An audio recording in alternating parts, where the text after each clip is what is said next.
شہید جو ہیں ان کو مرنے کے بعد بھی رزق ملتا ہے. نبی صلی اللہ علیہ وسلم نے فرمایا جب تمہارے بھائی احد میں شہید کر دیے گئے تھے تو اللہ نے ان کی روحوں کو سبز رنگ کے پرندوں کے پیٹوں میں کر دیا جو جنت کی نہروں پہ آتے ہیں، وہاں کے پھل کھاتے ہیں، پھر سونے کی قندیلوں میں لوٹ جاتے ہیں جو عرش کے سائے میں لٹک رہی. یعنی ان کی روحوں کو اتنے اعلیٰ مقام پہ اللہ نے رکھا ہے. جب انہوں نے وہاں کے کھانے پینے اور آرام اور راحت کے مزے دیکھے تو کہا کون ہے جو ہمارا یہ پیغام ہمارے بھائیوں تک پہنچا دے کہ ہم جنت میں زندہ ہیں، ہمیں رزق دیا جاتا ہے تاکہ وہ جہاد سے بے رغبت نہ ہو جائیں اور لڑائی میں بزدلی نہ دکھائیں. اللہ سبحانہ وتعالی نے فرمایا میں تمہارا یہ پیغام ان تک پہنچا دوں گا. چنانچہ اللہ نے یہ آیت نازل کی وَلَا تَحْسَبَنَّ الَّذِينَ قُتِلُوا فِي سَبِيلِ اللَّهِ أَمْوَاتًا بَلْ أَحْيَاءٌ عِندَ رَبِّهِمْ يُرْزَقُونَ. وہ لوگ جو اللہ کی راہ میں قتل ہوئے ان کے بارے میں یہ ہرگز خیال نہ کیجیے کہ وہ مردہ ہیں، بلکہ وہ زندہ ہیں، اپنے رب کے پاس رزق دیے جاتے ہیں. اور پھر ایک اور جگہ پر بھی اللہ تعالیٰ نے ایسے لوگوں کے لیے رزقاً حسنا کی خوشخبری دی.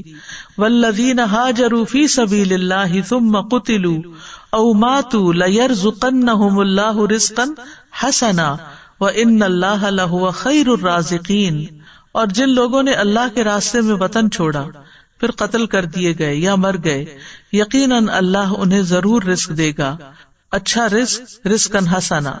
اور بے شک اللہ یقیناً سب رزق دینے والوں میں سے بہترین ہے.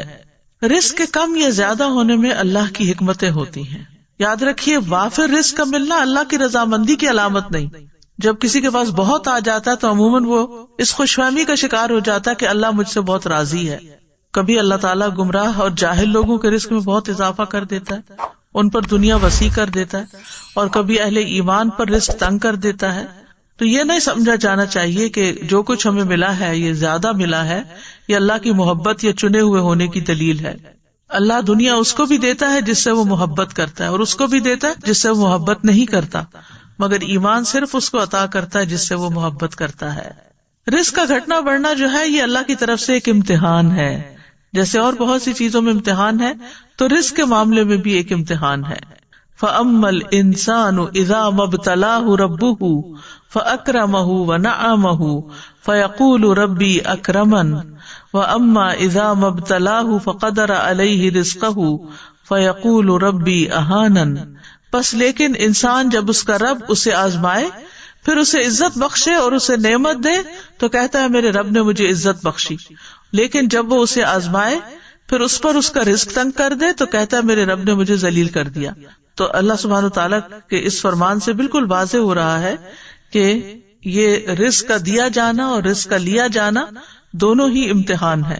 پھر یہ ہے کہ کبھی رزق کی کمی خیر کا باعث بھی ہوتی ہے اور کبھی وافر رزق خیر کا باعث ہوتا ہے، کیونکہ رزق کا وافر ہونا بہرحال آزمائش تو ہے، لیکن نیک انسان کے لیے اچھا مال خوش قسمتی کی علامت ہے، کیونکہ وہ اسے اچھے کاموں میں صرف کرتا ہے اور اس سے اس کے درجات اور بلند ہوتے ہیں. مومن ایسا نہیں ہوتا کہ جب اس کو زیادہ مال ملے تو وہ صرف اپنا معیار زندگی بڑھانے کی فکر کرے، بلکہ وہ ضرورت کے بعد دوسروں کا خیال رکھتا ہے. بعض اوقات رزق کا وافر ہونا سرکشی کا باعث بھی بن جاتا ہے، اس لیے اللہ سبحانہ تعالیٰ ایک حد کے اندر ہی سب کو رزق دیتا ہے. وَلَوْ بَسَطَ اللَّهُ الرِّزْقَ لِعِبَادِهِ لَبَغَوْا فِي الْأَرْضِ وَلَكِنْ يُنَزِّلُ بِقَدَرٍ مَا يَشَاءُ إِنَّهُ بِعِبَادِهِ خَبِيرٌ بَصِيرٌ. اور اگر اللہ اپنے بندوں کے لیے رزق فراخ کر دیتا تو یقیناً وہ زمین میں سرکش ہو جاتے، لیکن وہ ایک اندازے کے ساتھ اتارتا ہے جتنا وہ چاہتا ہے. یقیناً وہ اپنے بندوں سے خوب باخبر، خوب دیکھنے والا ہے. تو فرما برداروں کے لیے وافر رزق جو ہے وہ بہترین چیز ہے. سلیمان علیہ السلام کو اللہ سبحانہ تعالیٰ نے ایسی حکومت عطا کی تھی کہ جو کسی کو عطا نہیں ہوئی. اللہ نے ان کے لیے ہواؤں کو تابع کر دیا، جہاں ان کو جانا ہوتا وہ ان کے حکم پر نرمی کے ساتھ چلتی. شیاطین ان کے لیے مسخر کر دیے جو سب معمار اور غوطہ زن تھے اور کچھ دوسرے زنجیروں میں جکڑے ہوئے تھے. تو اللہ تعالیٰ فرماتے ہیں ھذا عطاؤنا، یہ ہماری عطا ہے. فمنن او امسک بغیر حساب، اب کسی پہ احسان کرو یا اپنے پاس رکھو، کوئی حساب بھی نہیں. پھر اسی طرح ایوب علیہ السلام جب وہ بیماری سے صحت یاب ہوئے اور غسل فرما رہے تھے کہ سونے کی ٹڈیاں آپ پر گرنے لگی. ایوب علیہ السلام انہیں اپنے کپڑے میں سمیٹنے لگے.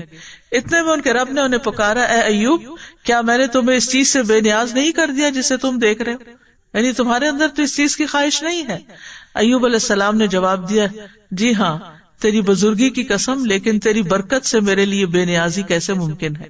یعنی میں یہ برکت کے طور پر ان کو اکٹھا کر رہا ہوں, مال کی لالچ میں نہیں, کیونکہ وہ تو اللہ تعالیٰ نے گواہی دی کہ اللہ نے ان کو اس سے بے نیاز کر دیا تھا. اتنا عرصہ جب ان کی ہر چیز تباہ ہو گئی تو انہوں نے ایک دفعہ بھی شکوہ نہیں کیا.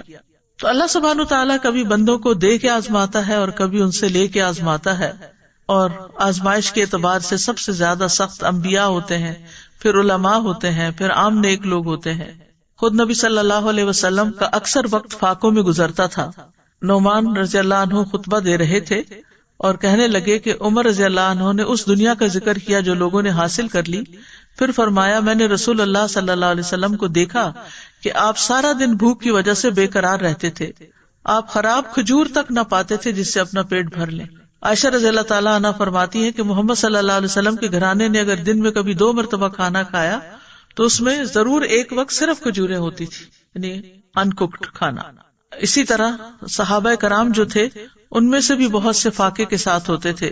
اصحاب صفہ اکثر فاقے سے رہا کرتے تھے, حتیٰ کہ بھوک سے نڈھال ہو کر بے ہوش ہو کر گر جاتے تھے تو بدوی کہتے تھے کہ یہ پاگل لوگ ہیں.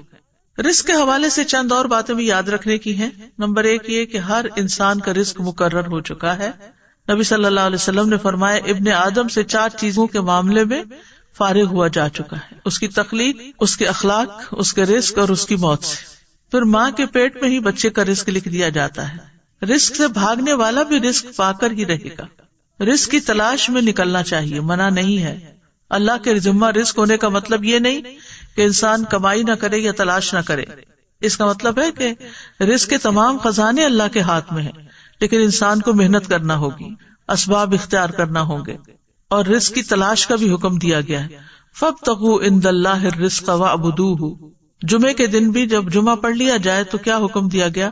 فَإِذَا قُضِيَتِ الصَّلَاةُ فَانتَشِرُوا فِي الْأَرْضِ وَابْتَغُوا مِن فَضْلِ اللَّهِ, کہ جب نماز ادا کی جا چکے تو زمین میں پھیل جاؤ اور اللہ کا فضل تلاش کرو. وَاذْكُرُوا اللَّهَ كَثِيرًا لَعَلَّكُمْ تُفْلِحُونَ, اور اللہ کو بہت یاد کرو تاکہ تم فلاح پاؤ. پھر زمین میں چلنے پھرنے کا حکم ہے اور رزق کھانے کا حکم ہے. فَامْشُوا فِي مَنَاكِبِهَا وَكُلُوا مِن رِزْقِهِ وَإِلَيْهِ النُّشُورُ, کہ اس کے کندھوں پہ چلو, یعنی سفر کرو, کمائی کرو, محنت کرو, اور اس کے دیے ہوئے میں سے کھاؤ, اور اس کی طرف دوبارہ تمہیں اٹھ کے جانا ہے. رزق کی تلاش کے لیے جانا انبیاء کی سنت ہے. اسماعیل علیہ السلام کی شادی کے بعد ابراہیم علیہ السلام اپنے چھوڑے ہوئے خاندان کو دیکھنے آئے. اسماعیل علیہ السلام گھر پر نہیں تھے, دوبارہ آئے, دوبارہ بھی گھر پہ موجود نہیں تھے. آپ ان کی بیوی کے ہاں گئے, ان سے اسماعیل علیہ السلام کے بارے میں پوچھا. انہوں نے بتایا کہ ہمارے لیے روزی تلاش کرنے گئے ہیں. پھر اسی طرح صحابہ کی صفت قرآن میں بتائے گی, وَآخَرُونَ يَضْرِبُونَ فِي الْأَرْضِ يَبْتَغُونَ مِن فَضْلِ اللَّهِ, اور کچھ دوسرے زمین میں سفر کریں گے, اللہ کا فضل تلاش کریں گے. پھر اسی طرح رزق کی تلاش میں اعتدال سے کام لینا چاہیے, یعنی سارا وقت اس میں نہیں لگانا چاہیے, کیونکہ ہر ایک کو وہ ملے گا جو اس کے لیے لکھ دیا گیا ہے. یاد رکھیے, رزق کے لیے محنت کرنے, کمانے کے علاوہ کچھ اور چیزیں بھی ہیں کہ جو انسان کے رزق کو بڑھاتی ہیں, جس میں نمبر 1 ایمان اور تقوی اختیار کرنا. وَمَن يَتَّقِ اللَّهَ يَجْعَل لَّهُ مَخْرَجًا وَيَرْزُقْهُ مِنْ حَيْثُ لَا يَحْتَسِبُ, جو اللہ کا تقوی اختیار کرے گا اللہ اس کے لیے مشکلات سے نکلنے کا راستہ بنا دے گا, اللہ اس کو وہاں سے رزق دے گا جہاں سے وہ گمان بھی نہیں رکھتا. پھر اسی طرح ایمان اور عمل صالح کرنے والے سے اللہ کا وعدہ ہے کہ وہ اس کو رزق عطا کرے گا. ابن عباس سے اس آیت کا مطلب پوچھا گیا, من عمل صالحا من ذکر او انثى وهو مؤمن فلنحيينه حیاتا طیبہ, جو بھی نیک عمل کرے, مرد ہو یا عورت ہو اور وہ مومن ہو, تو یقیناً ہم اسے ضرور زندگی بخشیں گے, پاکیزہ زندگی, اور یقیناً ہم انہیں ان کا اجر ضرور بدلے میں دیں گے. تو انہوں نے کہا حیات طیبہ سے مراد حلال رزق ہے, کہ ایسے لوگوں کو اللہ تعالیٰ حلال رزق عطا کرے گا. پھر یہ ہے کہ رزق کمانے کے ساتھ ساتھ عبادت کے لیے وقت نکالنا چاہیے, ورنہ فرمایا ابن آدم مجھ سے دور نہ ہو ورنہ میں تیرے دل کو فقر سے اور تیرے ہاتھ کو شغل سے بھر دوں گا. یعنی کام کبھی ختم نہیں ہوں گے عبادت کے لیے بھی وقت نکالو. پھر فرائض کی ادائیگی، پھر اللہ کی اطاعت کرنا. حدیث میں آتا ہے رزق کی تلاش میں میانہ روی اختیار کرو. کہیں ایسا نہ ہو کہ رزق کا مؤخر ہونا تمہیں اس بات پر اکسا دے کہ تم اللہ کی نافرمانیاں کر کے اس کی تلاش میں پڑ جاؤ. یاد رکھو جو کچھ اللہ کے پاس ہے وہ اس کی اطاعت کر کے ہی حاصل کیا جا سکتا ہے. یعنی صرف دنیا کی طرف ہی توجہ نہ ہو بلکہ اللہ کی اطاعت کو بھی نہ بھولو. یاد رکھیں شروع میں ہم نے کہا تھا نا کہ رزق سے مراد صرف کھانا پینا ہی نہیں ہے بلکہ باقی چیزیں بھی ہیں. پھر اسی طرح نیکی کے کام کرنا، شکر گزار بننا نعمتوں کو بڑھا دیتا ہے. لئن شکرتم لازیدنکم، اگر تم شکر ادا کرو گے تو میں تم کو اور ضرور زیادہ دوں گا.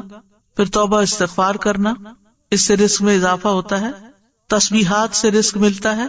اللہ کے نبی نوح علیہ السلام کی وفات کا وقت جب قریب آیا تو انہوں نے اپنے بیٹے سے فرمایا سبحان اللہ و بحمدہ کا ورد کرتے رہنا، یہ ہر چیز کی نماز ہے اور اسی کے ذریعے مخلوق کو رزق ملتا ہے. پھر پے در پے حج اور عمرہ کرنا، صلہ رحمی کرنا، رشتہ داروں کو دینا. فرمایا جس شخص کو پسند ہو کہ اس کے رزق میں وسعت ہو یا اس کی عمر دراز ہو تو اسے چاہیے کہ وہ صلہ رحمی کرے. دوسروں پر خرچ کرنے سے رزق میں اضافہ ہوتا ہے.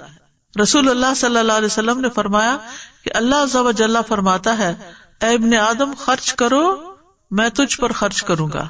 پھر اسی طرح کمزور لوگوں کا خیال رکھنے کی بدولت رزق ملتا ہے. آپ صلی اللہ علیہ وسلم نے فرمایا میرے لیے ضعیف اور کمزور لوگوں کو تلاش کرو کیونکہ تم لوگ اپنے کمزور لوگوں کے ذریعے ہی رزق دیے جاتے اور مدد کیے جاتے ہو. پھر اسی طرح طالب علموں پر خرچ کرنا. انس بن مالک کہتے ہیں کہ نبی صلی اللہ علیہ وسلم کے زمانے میں 2 بھائی تھے جن میں سے ایک تو نبی صلی اللہ علیہ وسلم کی خدمت میں آیا کرتا تھا اور دوسرا بھائی کمائی کرنے جاتا. چنانچہ کمانے والے نے دوسرے بھائی کے بارے میں آپ صلی اللہ علیہ وسلم سے شکایت کی. آپ نے فرمایا کہ شاید تم اسی کی وجہ سے رزق دیے جاتے ہو، یعنی تمہیں جو مل رہا ہے اس لیے مل رہا ہے کہ تم آگے اس پر اپنے بھائی پر خرچ کرتے ہو. اسی طرح رزق بڑھانے کے اسباب میں سے صبح کام کرنا، پھر خرید و فروخت میں سچ بولنا. 3 لوگوں کا رزق اللہ کے ذمہ ہے، یعنی کہ اللہ تعالیٰ ضامن ہے اگر وہ زندہ ہے تو ان کو رزق دے اور ان کو کافی دے دے اور مر جائے تو جنت میں داخل کرے. وہ کون لوگ ہیں؟ وہ شخص جس نے اپنے گھر میں داخل ہو کر سلام کیا، جس نے اپنے گھر داخل ہو کر سلام کیا تو اللہ اس کا ضامن ہے. اور وہ شخص جو مسجد کی طرف نکلا اللہ اس کا بھی ضامن ہے. اور وہ شخص جو جہاد میں گیا اللہ اس کا بھی ضامن ہے. اسی طرح 4 چیزیں رزق لاتی ہیں: رات کا قیام، سحری کے وقت کثرت سے استغفار کرنا، صدقہ کرتے رہنا، دن کے پہلے اور آخری حصے میں اللہ کا ذکر کرنا. پھر اسی طرح کچھ چیزیں رزق سے محروم بھی کر دیتی ہیں: تقوی چھوڑ دینا، نافرمانیاں کرنا. حسن بصری کہتے ہیں اللہ کی قسم باطل میں تمہارے لیے رزق ہے لیکن تم اپنی غلطیوں اور اعمال کی وجہ سے اس سے محروم کر دیے جاتے ہو. پھر یہ کہ ناشکری رزق کی بربادی کا سبب بنتی ہے. مثلاً ناشکری کیا ہے؟ آپ کھانا دیکھیں کیا پکا ہوا ہے، جیسے عام طور پر بچے کرتے ہیں، تو یہ ناشکری ہے. ان کو بھی سمجھانا چاہیے کہ یہ شکر گزاری کے خلاف ہے. پھر اسی طرح گن کے نہ رکھا جائے. حضرت اسماء بنت ابی بکر کہتی ہیں کہ رسول اللہ صلی اللہ علیہ وسلم ایک مرتبہ میرے پاس سے گزرے. اس وقت میں کچھ گن رہی تھی اور اسے ناپ رہی تھی. فرمایا اے اسماء گن کے نہ رکھو ورنہ اللہ بھی تمہیں گن کر دے گا. کہتی ہے کہ رسول اللہ صلی اللہ علیہ وسلم کے اس ارشاد کے بعد میں نے اپنے پاس سے کچھ جانے والے یا آنے والے کو شمار نہیں کیا. کچھ میرے پاس آیا، کتنا مال آیا، کتنا گیا، اس کو میں نے کبھی گنا نہیں. آنے والے روپے پیسے کو مراد ہے. اور جب بھی میرے پاس اللہ کا کوئی رزق ختم ہوا اللہ عز و جل نے مجھے اس کا بہتر بدل عطا کر دیا. جو خرچ نہ کرے اس کا مال تلف ہوتا ہے. 2 فرشتے صبح دعا کرتے ہیں کہ اللہ خرچ کرنے والے کو اس کا بدلہ عطا کر اور روک رکھنے والے کا مال تلف کر دے. پھر اسی طرح قطع رحمی کرنا، یعنی رشتہ داروں سے میل جول نہ رکھنا، صرف دنیا کا ہم و غم لگانا. جو اپنی فکر آخرت کو بنا لیتا ہے اللہ تعالیٰ اس کے تمام امور جمع کر دیتا ہے اور اس کے دل کو بے نیاز کر دیتا ہے. لوگوں سے مانگنا. عبد الرحمن بن عوف کہتے ہیں رسول اللہ صلی اللہ علیہ وسلم نے فرمایا جو شخص ایک مرتبہ مانگے گا اور مانگنے کا دروازہ کھول لے گا تو اللہ تعالیٰ اس پر تنگ دستی کا دروازہ کھول دیں گے. جو ایک مرتبہ مانگنے کا دروازہ کھول لیتا ہے اللہ اس پر تنگ دستی کا دروازہ کھول دیتے ہیں. اسی طرح جسے شدید ضرورت پڑ گئی اور اس نے لوگوں پہ پیش کر دیا تو اس کی وہ حاجت دور نہ ہوگی. اور جس نے اللہ پہ پیش کیا اللہ تعالیٰ ان قریب اس کو بے پرواہ کر دے گا.